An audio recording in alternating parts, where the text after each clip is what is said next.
Hello neighbors, we're here today at the McLean Volunteer Fire Department's open house and it's awesome. And I'm here with the president of the McLean Volunteer Fire Department, Patricia Moynihan. Patricia, you guys do a great job. Thank you guys so much, and we really appreciate State Farm support every single year. We know we can count on you guys.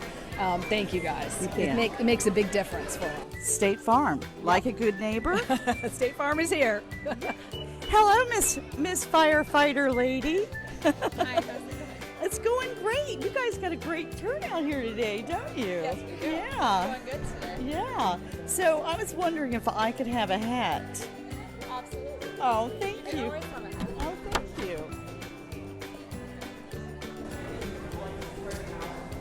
It's the Sparky tattoo.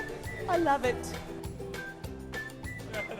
Look, everybody. It's Sparky, the fire dog. Wow. That was so much fun and exhausting, but I'm so glad that I came out for McLean Volunteer Fire Department's open house and so glad that they're a part of our community. Thank you, McLean Volunteer Fire Department. We're glad to have you as part of our community. Bye, neighbors.